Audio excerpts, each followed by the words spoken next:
Hello, my friend. How goes it? How goes it in your neck of the wood? How is life from where you stand, where you're laying down, you're sitting down, you're relaxing, you're working hard, trying to be relevant, trying to contribute to the well being of your society, your family, and everybody around you?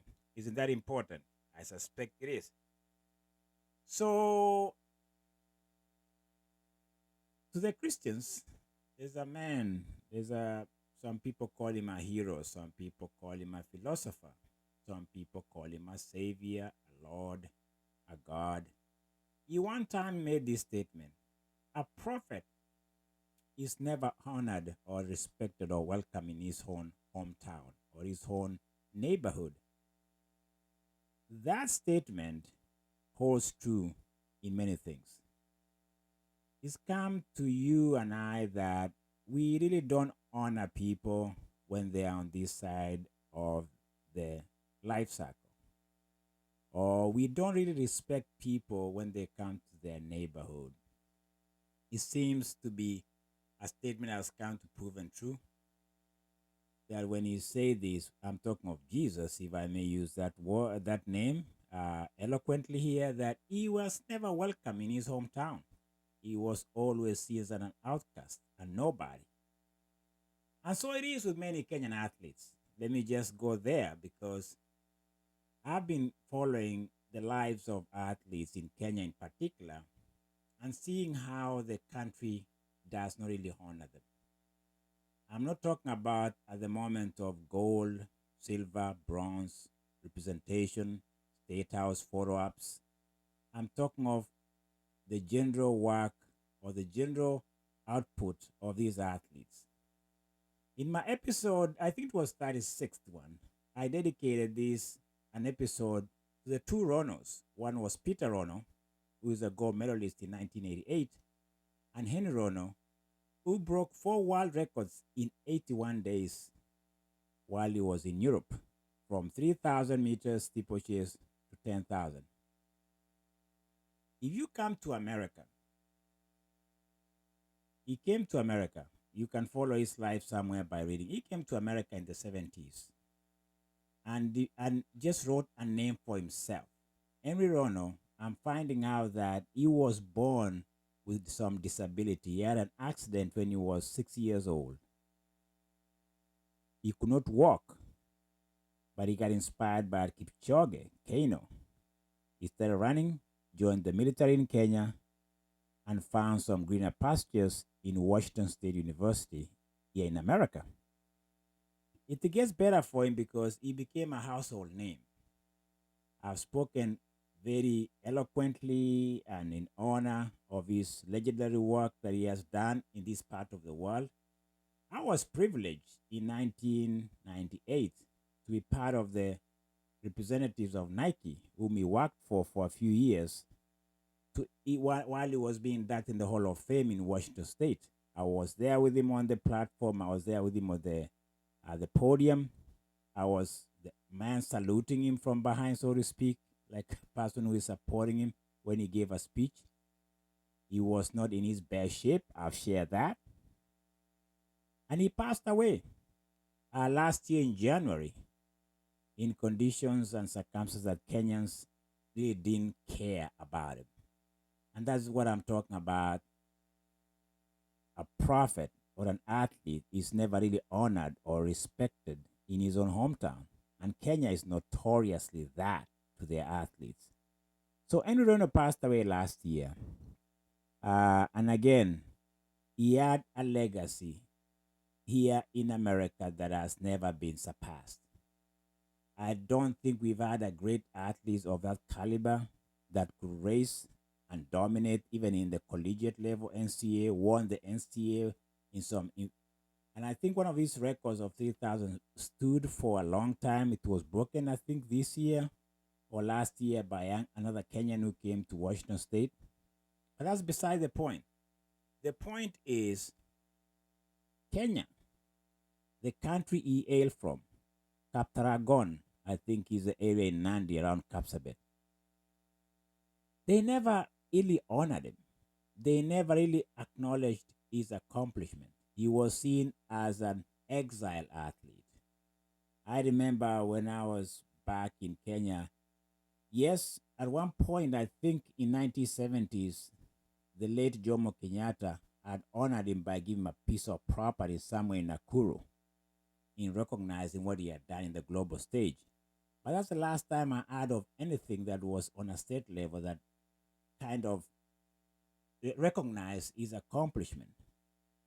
But beyond that, yes, he struggled. He had a lot of alcohol problems. I suspect he had a lot of depressions. Mental issues were not being talked about, or mental challenges were not being talked about. I suspect Henry Rono was lonely. But to the point I'm trying to say is that Washington State has decided to immortalize him and etch him into the Hall of Fame in their campus, recognizing what he meant to the university. I'm talking of Washington State. I'm not talking of Kenya as a state. I'm talking of somebody who was never. Nothing has been done to recognize Henry Rono in Kenya. He was just buried like anybody else. That's what they did. But here in Washington State, they decided to do something else. Put up a statue, a bronze statue, in honor of Henry Rono. That goes a lot. That tells us a lot about what he had done and the impression, the impact he had on that campus. And so, for me, the issue here is not anything else but the fact that this man seems to have no honor, no recognition in the country of origin. Yes, he lives most of his life here in America. He was in New Mexico, Albuquerque for a while, helping some schools there as a coach. He was a speaker in many places here in America. But it came to a moment whereby you think Kenyans will have a moment to reflect and see how pioneering, how trailblazer he was in athletics, in collegiate pipeline that was created back in the 70s. He was one of those faces. He was one of those athletes that made that impact, that put Kenya on the map. Yes, he missed an opportunity to represent Kenya into 1976 Olympics in Montreal. That was, I think, the part whereby I remember talking about maybe that was the beginning of his downfall. Because to think about it, you train so hard for Olympics. The opportunity goes, your country boycotts Montreal because of geopolitical issues that were plaguing South Africa and the support of Canada of that regime of apartheid. But that's not his issue. The issue is that he was at the peak of his career.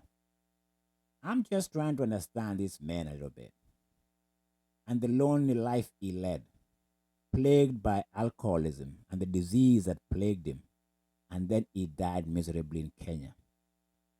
I can tell you right now, I don't think anybody in the government gave a damn. They didn't go to his funeral.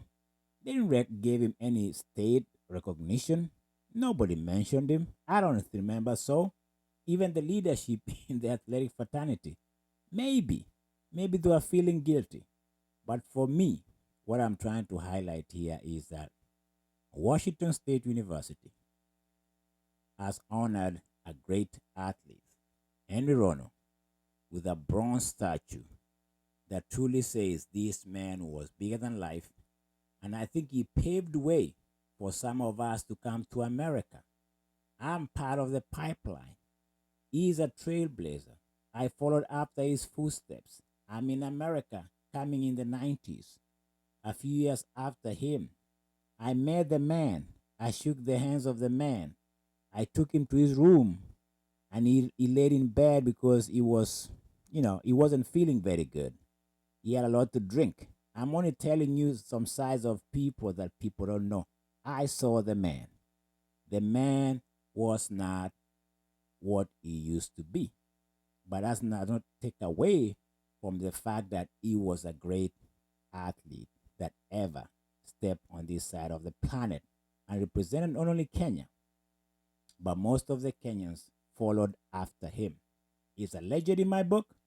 I've spoken greatly about him in my episode, but I'm here to say that really, a prophet, an athlete, is never honored or respected or even recognized in his home country. That's a sad way to put things. Washington State could put a statue. Where is a statue of athlete like Henry Rono in Kenya? And most of other athletes were passed away in the shadows of misery. That was my take. My subscriber, do you know of Henry Rono? Do you know of Henry Rono? This guy broke 4 world records in 80 days or 81. This is not something you see often. His coach spoke of him being a man with a big heart, a man who could race, train, but he had a dark side. I suspect that this guy, at the peak of his career, was Kenenisa Bekele like. He was Eliud Kipchoge like. If he had those people around him, he would have been really what some of us wish we could have been. A great, great athlete. Henry Rono, a legend. Subscriber. Henry Rono, rings a bell. Maybe you're too young. Thank you for listening in honor of Henry Rono, bronze medalist hatched in Washington State in honor an immortalized life of Henry Rono. There you go, my friend. Talk to you later.